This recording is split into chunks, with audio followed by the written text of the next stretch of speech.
2s usually go hand in hand. And the bans should be fairly standard from Gigabyte Marines. The Talia coming in as well, remove that from BDD is very smart. Obviously one of the champions he is amazing on and it's fantastic for Longzhu. And you think about what she's good at. Talia has the global, the ability to roam top was the core strategy of Longzhu to help Khan out in the top lane. So Galio gone, Talia gone. They're actually both bans against BDD, even if they're one apiece. Galio gone, Talia gone, Jace and Kalista also taken off the table by the Marines, while Lulu and Janna have been removed by Longzhu, as the first pick is Xayah for the Korean representative. That seems very standard. That must be like a Cho'Gath support. There is always that possibility. And Optimus, of course, Optimus, depending on who you are, could be taking the Karma mid. So who are you? What do you say? I say Optimus. I say Optimus. Come on, Transformers. It's right there. So we get the Xayah as well. Rakan is available and was not taken by Gigabyte Marines. And Rakan is one of these special supports who can be a playmaker but also build art and sensor. They're fairly rare in the current meta. Most of them are very defensive shielding supports. This guy can engage, and Gorilla wants to engage. And of course, Rakan will be a denial to the Xayah. Rakan, the most beloved bot lane in the world. Prey and Gorilla get the lovers bot lane. Not necessarily a common pick for them in Korea, but of course we know the power of Xayah. It was first pick Jarvan yesterday, first pick Xayah, and they get the Jarvan anyway.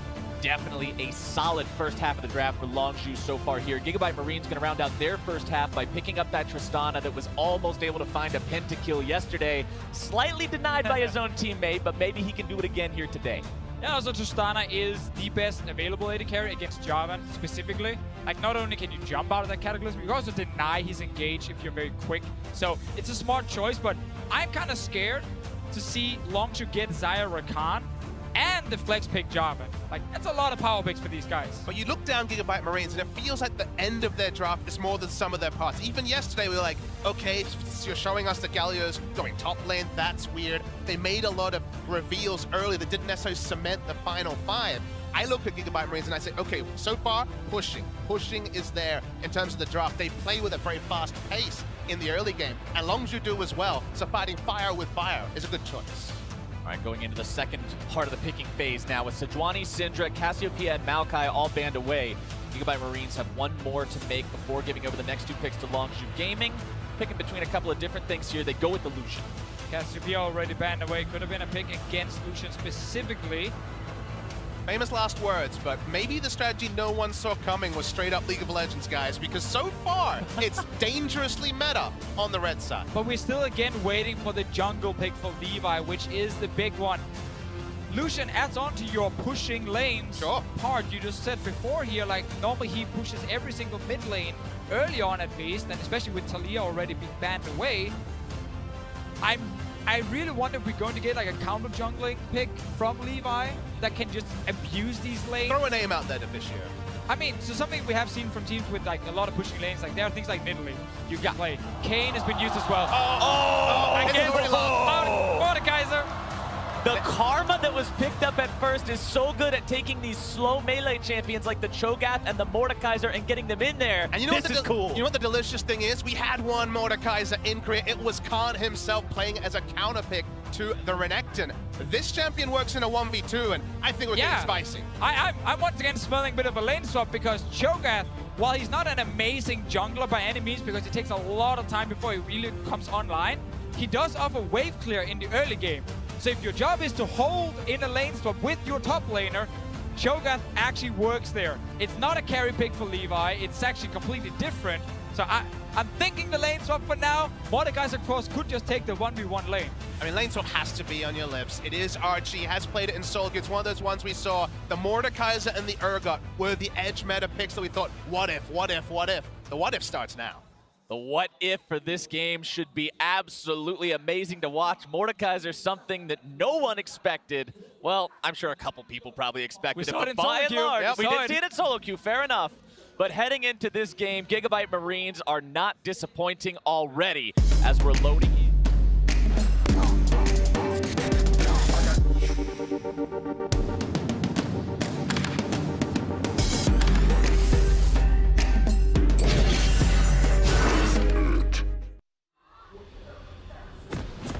Teams take to the stage. Only moments remain before the barriers go down on the summoning platforms and everybody's out to see who will reign supreme. between Longzhu, the current champions in Korea after winning the summer split, and the Gigabyte Marines. And now we get Levi on Cho'Gath. We said in Champ Select, this is not the big carry jungler. Yesterday he had the Nocturne, and it was fantastic to watch him, double jungle early, rush to level 6, and have this super carry performance. It's gonna be different. And let's talk about how Longzhu should approach this, because we watched yesterday a 4-point, 5-point defense very defensively. Whenever you're against what ifs, I really like barreling in as 5. It's the same as if you're in solo queue, you go in as 5 against, say, a Blitzcrank, expecting to invade yourself. Longzhu are going to get extra information, as we had a bit of information about Levi. Yeah, they have to try to get a little bit of control over this jungle. You can see on your screen right now the numbers that Levi put up yesterday. Absolutely insane performance on that Nocturne, thanks to his team giving him so many resources. Longzhu wants to shut that down this time around. So we are going back to the old lane swap meta, where you used to go in and place this ward all the way at the enemy inhib turret, between the tier 2 tower and inhibitor turret right there, simply to spot if someone is moving from base down to this bottom lane. We're really old school now. They really are going all the way back in time to keep an eye on who's going to be walking down that lane so they can make sure they respond in time. Let's see, this looks like the same kind of start as before, where Levi and Archie will double jungle, but Longzhu looking like a team that wants to steal a blue buff. Longzhu looking like a team that watched Gigabyte Marines game yesterday and knows these kinds of tricks. Important point, there was vision on the blue buff as it was started. There's information to the side of the Gigabyte Marines that this has been taken away. Yes, understand the fundamentals of playing against a different strategy. Cheese, innovation, whatever you want to call it. It's what Longzhu's been able to do day upon day. All right, look at this. So we got Noe in the mid lane with the Tristana. Optimus is going top lane with TP Lucian. And we have a duo jungling happening from the Karma and the Mordekaiser. And Levi are now invading the jungle on his own. And ladies and gentlemen, none of those two people you just mentioned have smite. Levi, the jungler, is invading, like you say, so they're trying to find experience wherever they want. For now, Jarvan, of course, is going to be pushed out of lane. Looking at the blue buff, it is going to be smited away by Levi. So Archie is now sitting with 50% experience here. So not all the way to level 2 just yet, but he has support next to him. So these guys are now playing in the bottom lane together.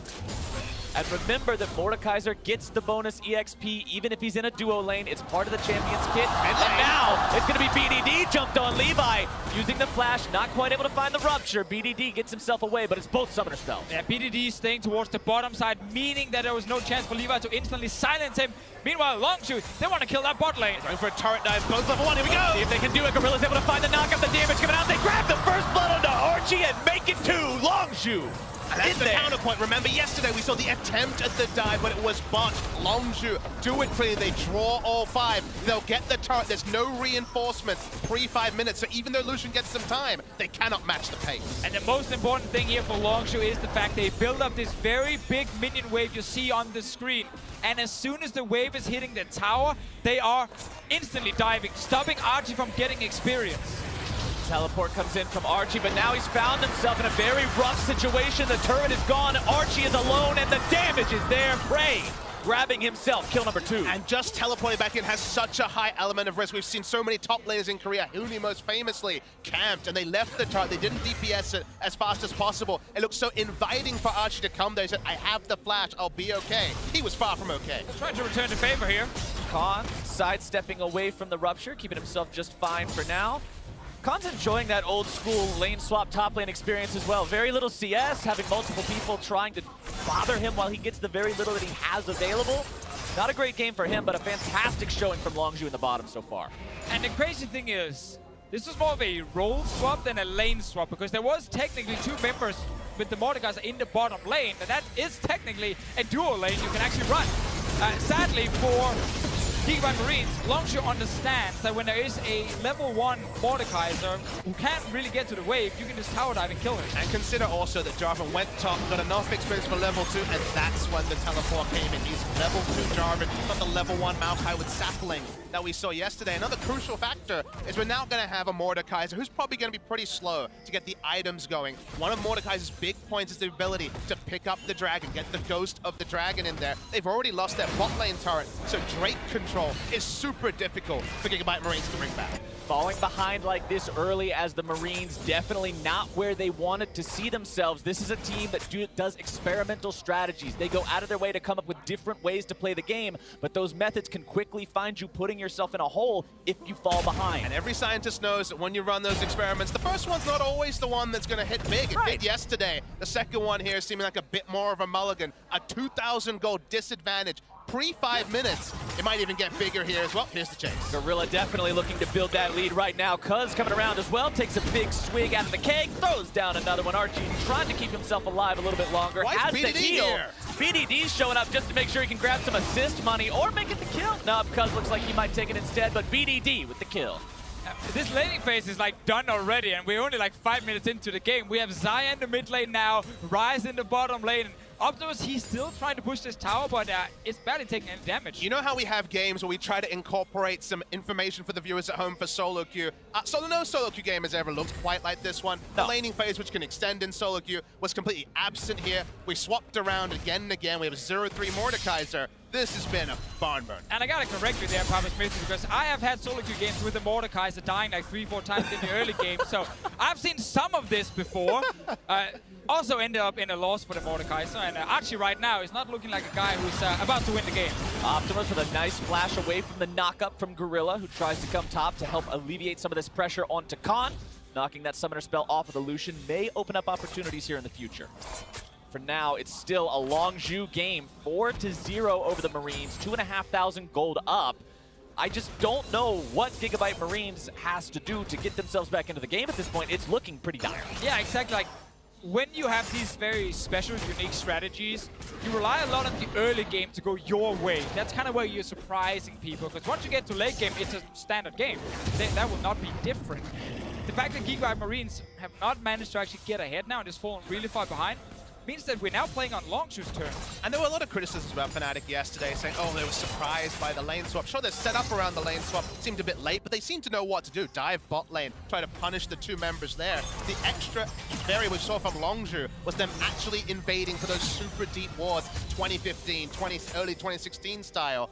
That was kind of the capper. It gave them the extra information. They executed cleaner, and this could have been yesterday with Fnatic and Gigabyte Marines, but just ends up being Longzhu doing it better here and reaping the rewards. You've got to respect Longzhu for doing their homework on this one too, saying, hey, look, Gigabyte Marines, they like to play this really weird lane swap throwback. We need to be prepared for it. We need to get those I like down. to think that the coach has kept consistent notes for the last 3-4 years and just tabs back through, gets back to 2015. It's like, hey, okay. But you notice this, it happens with, say, when Evelyn comes back into the meta, people forget, wait, you can ward casts, not just control wards to go along to your sides. And the same thing rings true when the lane swap meta, which Gigabyte Marines solo are trying to bring back, explodes back into favor. It's nicely done there. Optimus is here, but so's Levi. Oh, 2 versus 2, make it a 3 versus 2. Optimus now going to be the one who's caught out. Ignited, might be brought down here. Knockup going to be dodged away from, but Khan still got the dunk, grabbing himself the kill. Levi just going to have to back away. Cuz was there for the reinforcements. 5-0. Now the kill score. Things looking rough, Divicio. Yeah, we definitely see Longzhu with great decision-making here. Very quick on these calls, knowing exactly how to punish. And obviously some mechanical plays going in their favor. Right there, Optimus needs to be able to dodge the knock-up from the Java, and if he wants to actually try and take this fight. Sad for him, didn't happen, and that is one of the reasons he went down. Meanwhile, in the bottom lane, the Mordekaiser is farming. He is sitting with 60 CS, so it's not terrible in terms of their creep score, but 0-3 is kind of rough. The itemization is going to be interesting. I imagine Rylai's and then just situational is where he'll go. It's always kind of been the Mordekaiser item. Post-rework helps with the Ghost of the Drake that, okay, they're probably not set up to take. And now we see some damage bot lane and Gorilla's here again. I don't know how well this is going to end for Archie. Again, taking a lot of damage there from BDD, forced to back himself up. 0-3-0 on the Mordekaiser so far. I also love that Gorilla is like, I'm just going to go Moby Boots really early. This is clearly a game where the laning phase is done. I'm just going to move around as fast as possible, and he's in every single lane. Like, so this is a play from top here. Optimus needs to be able to dodge this knock-up here from Khan. Gets actually hit by it, so now he's stuck in place, taking even more damage. And he flashed from the previous gank, you'll remember when he flashed with the culling up, so Khan dunks him down. somehow this game has become a hodgepodge of something from every single season. I mean, the pure roaming from level 1 was kind of a season 1, season 2 strategy. Throwback to Heart of Gold and Philosopher's Stone. You buy the gold generation items and you walk around the map from level 2. Well, he's got the gold generation, he's got the fast boots, and yeah, trying to make plays wherever he goes. It's kind of a counterpoint to yesterday where he kind of had to sit in lane as Karma and die repeatedly. Also yesterday, Gigabyte Marines in that Fnatic game, like, they got so much gold. It was actually insane how quickly they managed to build up this huge lead in that game. At 15 minutes, they had 28,000 gold, and the average, every other team doing that day was 23,600. So it was insane how quickly they took down towers, got kills, and then stacked up items, especially for the Nocturne and the Tristana. And that's kind of the takeaway here, is that's everything. That's even the minion kills, because the Tristana was free farming as well. So getting that much collected gold is just very difficult to do unless you really play around maximizing in the early game. Yeah, the reason we show this now is to kind of contrast it to this game being, well, Gigabyte Marines have not been able to get the same kind of start, are not going to be able to get the same amount of gold. And just look at the pace of the game right now. This isn't that high-powered, high-octane, super hectic type of style that Gigabyte Marines likes to just thrive in. This has been slowed down now by Longzhu to the point where they're in control. Gigabyte Marines doesn't feel as comfortable taking the driver's seat on this one, and it's just relaxed to a more comfortable pace. But remember that Longzhu, compared to their compatriots, are on the more aggressive side. They will not be giving up Rift Heralds for free if they can help it. Let's see what they can do about this one. Rift Herald already now been secured by the Gigabyte Marines, but they've once again found their way onto Archie, who's going to be bursted down. Prey grabbing a killing spree on that one. Realm Warp comes in. No way. Yes way. Nope, not quite. Making me a liar already. Gets himself out. No way he was going to die there. Staying safe. That was a bit on the nose decision. I tried. Next time. All right. Thanks for calling me out, guys. As Archie was dying, you'll get him next time, bud. As Archie was dying, Crucial Factory did pick up the Rift Herald. It could have gone and been unable to be picked up, was picked up there, so at least they have something to show for their day. Oh, the teleport. Here we go. Teleport coming in. Longzhu immediately collapsing onto it. Archie looking to get himself out of the way. Harvesters of Sorrow keeps him alive for an extra second. Prey going to be going on a rampage. Into the back line goes the Cho'Gath, but now he's going to found himself isolated once again by him. Lonesome and deleted by the power of Cuz and the rest of Longzhu. The dunk comes in, the flashes are forced. Khan gets those summoner spells out as Longzhu takes a 2-0. Yeah, Gigabyte Marines at the moment, 5k gold down, not picked up a kill, not picked up a tower. We're actually looking at a potential perfect game for Longzhu. Bit of fine text there. They did pick up a Rift Herald. That was something. Does that count, really? Yes, it does for me. Okay. I'm into true perfection. I get Garciel's biased. What can I say? But for now, at least, on screen, it is a perfect game. As we're going to see the replay, and they really like completing teleports, what I'm learning about the Gigabyte Marines. When you TP flank as a 0-4 Mordekaiser and a Lucian, then you know you are trying really badly to force a team fight. Sadly for Archie, he just died instantly, as we've seen in this game a few times. Levi as well will go down. That is actually another thing to highlight about Gigabyte Marines' comp in this game. They don't really have engage. So if you are trying to play fast and trying to get back in the game by forcing big, skirmishes, you kind of need more engage in your comp. So it's gonna be so difficult to really do anything. And Longzhu is looking to close out the game as fast as possible. You mentioned Archie going in and just immediately dying. He's 0-5-0 on the Mordekaiser now, and we mentioned earlier how Khan was getting the short end of the stick in the lane swap situation, but if you compare these two top laners in this game, Khan's got 30 more CS, he's 1-0-3, he's got his Tabbies and he's got his Tiamat, while Archie has a completed pair of Mercury Treads and a garage sale of tier 1 starter items. This is nowhere near viable. I like calling it the random sampler, personally. The garage sale fits pretty well. The Rift Herald can be plopped down at some point. That's about the only thing you can cheer for as Gigabyte Marine fans. It's the most valuable item in his inventory. They know Levi's there because they have a ward towards the backside, but they'll continue creeping forward. For now, at least, like you say, the pace lowered a little bit, but the light at the end of the tunnel is definitely flickering for the Gigabyte Marines.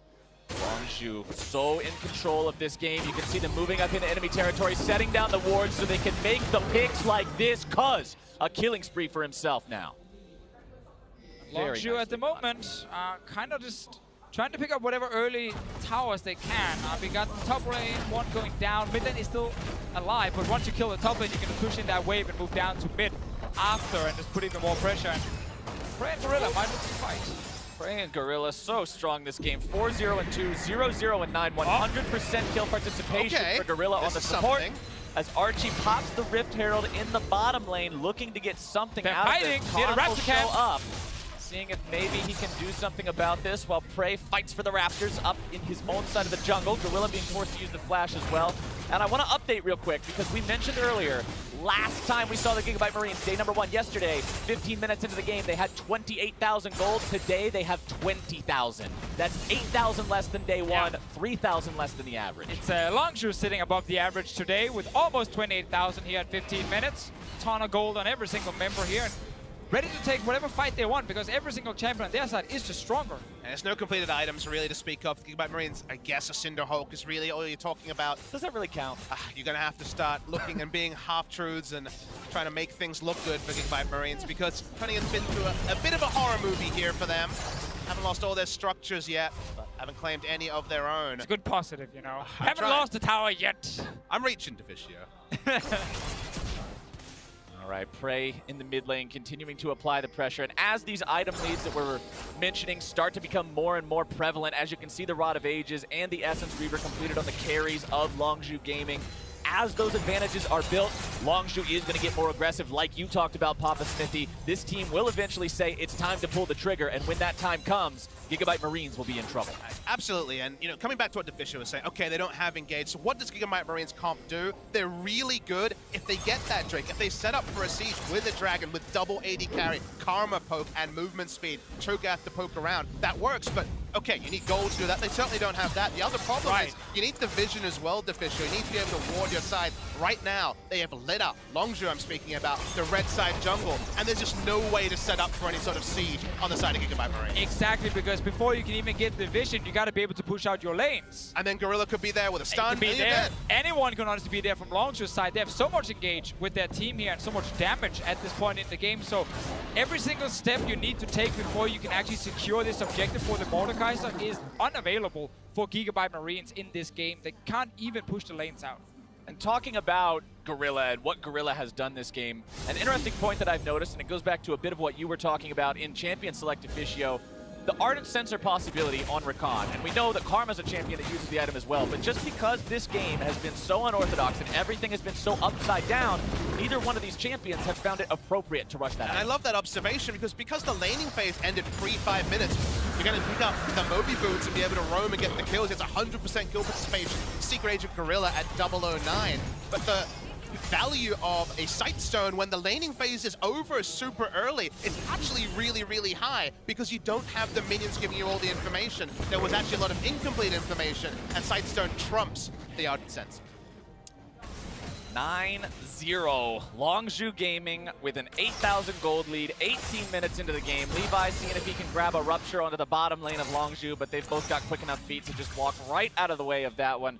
No fear on these guys just because of how far ahead they are. Even if you don't have the flash up on Gorilla, you're not really worried at this point. Prey's got everything. I just don't see a world where they're able to be pushed back at all. I mean, you kind of look at the map, and usually you want to draw a diagonal line where one team owns a side. Right now, the diagonal line maybe includes minions pushing into the secondary turrets. It certainly doesn't include either side of the jungle for the Gigabyte Marines. So they're being starved out, even though Longzhu's doing nothing fast.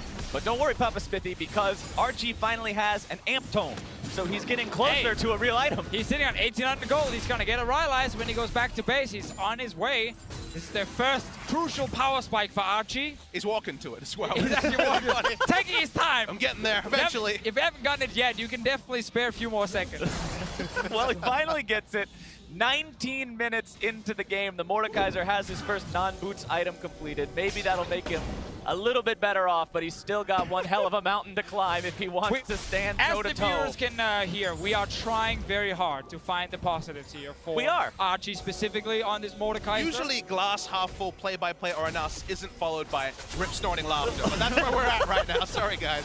At this point in time, you've just got to laugh through the pain if you're Gigabyte Marines, because things have just gone from bad to worse. Now they lose their 5th turret of the game. They're down 10,000 gold, and Baron will be live in 25 seconds. And this, of course, is what will happen if you are like a boom or bust team who's trying to have these new strategies that no one else is using. Some of them might work, some of them will definitely not work. And in this game here, well, Longzhu are just too good of a team to actually get too surprised, and Prey might go down. Prey with a nice flash over the wall to keep himself safe. The root comes out, but the shutdown still comes through for No Way, getting Gigabyte Marines on the board. There you go. Everything starts with one. Now. It all starts with one, Deficio, but now the comeback to the comeback as Levi finds himself rooted up and bursted down. Can't quite take Khan with him. BDD still looking to grab some more damage. Optimus makes the TP in as BDD a bit too far forward. Going to be forced to flash away. Archie chasing after him. Harvesters of Sorrow on, but the duck comes out. Optimus gets taken down, and BDD goes on a killing spree. The root onto Archie. Rylai's isn't gonna do a thing. 0-6 as Longzhu goes up to 12. And this is what 11,000 gold lead at 20 minutes looks like. You have so many items that Prey going down is by no means an abortion of any of this aggression. They turn onto the Baron, 20 minutes 30. It's not going to be a contest for Gigabyte Marines. Longzhu knows this is pretty much free money. They're doing pretty much nothing to secure the back end of the pit because they know that they don't have to worry about it. The whole jungle is warded. They've done the proper steps to prepare. The Duskblade first completed item on Khan's Jarvan, by the way. This is what happens when you piss off the man who plays carry tops all the time and make him sit under his turret all game. You're gonna pay for it. Now we don't have to talk about any sort of perfect game ramifications because Prey, he took too many liberties. They didn't have complete vision over both sides. He went down, but that didn't dissuade Longzhu. He's an inexperienced player, so he was obviously just overextended there. Happens for the rookies. Let's see in this fight. Gigabyte Marines, after the one kill onto Prey, kind of ran out of cooldowns. And while Archie did actually join with that crazy Rylai Scepter here, he's not really able to deal enough damage, and Khan with that Duskblade, he's in top lane now. Yeah, Optimus is feeling exactly what that Duskblade is for. Killing spree there for Khan as he gets the solo kill onto his opponent. 3, 0, and 5 on this J4. By the way, those are the ingredients to a Ghostblade now as the next item he completes. He's not worried about anything else, just that lethality. That's straight 100 to 0 from the burst. Of course, if you get the first item with lethality, you gotta get the second one as well. The enemy team is not exactly stacking a lot of armor at this point in the game. And at the end of the day, it's Cho'Gath in the jungle. He's not going to hit the super tank we see from top lane anytime soon. No. There's a Rylai's, but nothing else to talk about from Archie. So you're basically one-shotting everyone on the side of Gigabyte Marines, and any more items, and that's basically all 5 for him. Oh, by the way, knock, bottom lane. It's Longzhu as Khan goes on a rampage top side. We don't even get to see it because he kills Archie too quickly. 4, 0, and 5 on the Jarvan. The bottom lane inhibitor turret falls. The inhibitor will go shortly thereafter. They don't even care about going to the other lanes because the Gigabyte Marines can't walk safely through the middle of their own base, and Longzhu will look to end. There's no TP from Khan though, so he's stuck in base. It's only 4 vs 4 up here, and Longzhu decides to step away for now, at least. Oh, never mind. Levi made the mistake of walking up to the wall of his own base. Now he's gonna pay for it, taken out. Longzhu are just so threatening at this point. They're here to win and get out, not wasting any time. The fastest game of groups yesterday, I believe it was 24, 26 minutes, something around that, as Gigabyte Marines beats Fnatic. And they might just lose that quickly to Longzhu here today. 23 minutes in, the team is on to the second inhibitor turret. No contest on that one. Second inhibitor probably won't tell a different story. Baron up minions now in the bottom lane. 1 minute left on Baron buff. Longzhu 5 men strong. Looking to end for real this time. Archie, the flash will keep him alive for now. Losing a good chunk of his HP though. Nexus turret number 1 gone. Number 2 quickly going to be telling the same story. No Way has to jump out of the way as Archie is rooted and taken down. The damage coming in from Khan. Levi, the next target, not quite going to be hit by the knockup. But Longzhu has their sights set on the remaining members. Gorilla finally falls to Levi. Optimus tries to escape back into his own fountain as Longzhu pad the stats, take down the Nexus, and defeat the Gigabyte Marines. Fastest game of Worlds, and when you go big or go home, as the Gigabyte Marines are so wont to do, this can be the reality. They come crashing down back to earth. They beat Fnatic. They felt so good about that yesterday. But after that, here we see that unfortunately, the other side of the coin is that Longzhu were able to scat out the level 1, and from there, it was only going one way. Also gotta say, this was a draft from Gigabyte Marines with a lot less punch in it. Even if they are actually succeeding with this, you know, kind of lane swap, kind of role swap with the Mordekaiser in the bottom lane, like, it's still a comp that will take a lot of time before it's actually doing a whole lot. Yesterday with the Fnatic game, we had a draft from Gigabyte Marines where there was a lot of power instantly. As soon as you hit level 6 with that Nocturne, which happened so early, and they could start really making plays.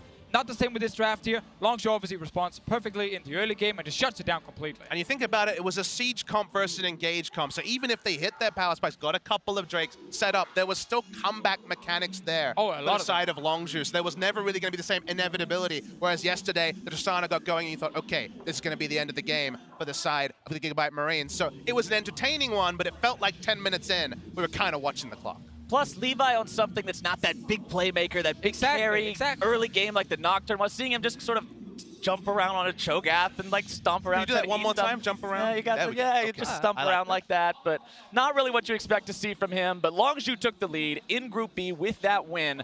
Here's Dash and the analyst to break down exactly how it happened. Thank you very much, Captain Flowers. I want a Captain Flowers Cho'Gath skin now. Just going to throw that one out there. But Longzhu with the fastest game of group stages so far, 24-12 total game time here over the Gigabyte Marines. But at the end of the day, hey, look, the Gigabyte Marines, they delivered on their promise that they're going to keep bringing out new strategies, new picks, and throw curveballs at other teams. But Longzhu, not one to be thrown by any of those curveballs. They go ahead and shut them down. Yeah, and I thought that Longzhu was very well prepared for this, right? They knew exactly what to do against a lane swap. They invaded early. They got control of the bot side.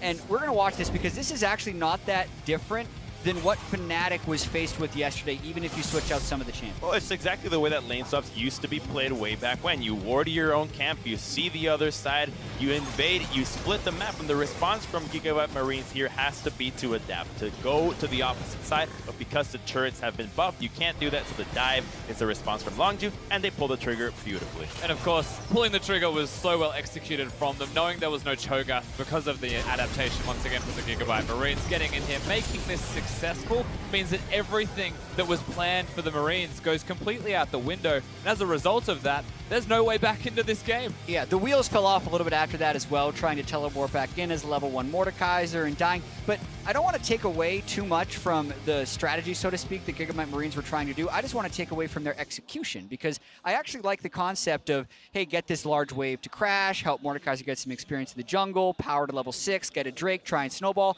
And there's no way they're pulling this out without practice. They beat a Worlds team in a scrim for this. I'm almost willing to say, because there's no way they pull it out without practice. It just wasn't going to work against Longzhu. I want to take a moment here, turn to you, Rusty. Can you help identify what the exact game plan for Gigabyte Marines is? Can you put it succinctly for us? Yeah, so to put it simply, the Gigabyte Marines love experience. Everything that they do on Summoner's Rift is about maximizing and optimizing what they'll do with experience. Mordekaiser has a passive that shares experience nicely between two people, making sure that everybody gets the full amount. So if they can double jungle, they can go to a lane together, whoever it was, in this case Karma, they'll all get full experience. So they actually get ahead of the curve in that respect, and unfortunately it didn't work this time, but I like the idea of trying to get ahead in experience, get level 6, and then as you mentioned, Crumbs, have a Mordekaiser and a Cho'Gath run around, put the clone on them, and then nom that person.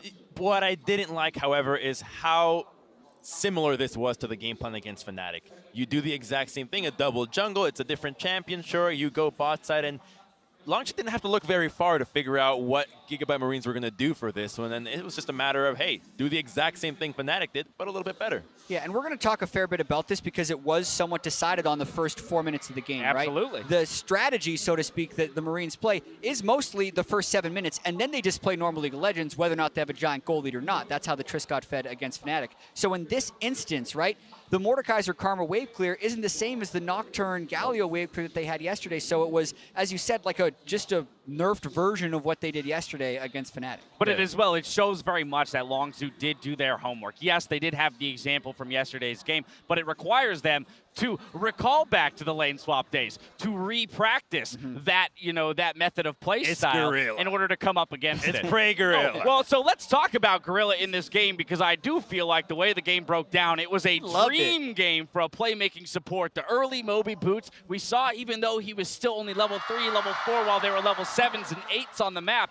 he was still happy to be charging from lane to lane to lane and making big plays. Rakan's dream right there. Not just Gorilla, but Rakan getting boots of mobility, helping everybody exactly, puts flowers in everyone's ears as he kills them all on the other side as well. He was having a great time. But this just excites me, again, still for the group. not necessarily because of, oh, hey, I think that Gigabyte Marines can unseat Longzhu. I think that Longzhu, in a sense, cemented themselves as the top dog in this group, and the one that everyone has to aspirationally look at to beat. But it makes those other three, that Trinity at the bottom, is going to be a very fun Trinity to watch. It's still going to be extremely close. We know that Longzhu, and even if you draw parallels to SKT when they played against the Marines at MSI, those were the games that weren't even close. They were over in 7 minutes. So still super excited to watch the Marines play Immortals in our, basically, that's going to be on Sunday. They're changing the landscape of competitive League of Legends, win or lose. We've got more Worlds action coming your way as Cloud9 hope to pick up their first win at Worlds.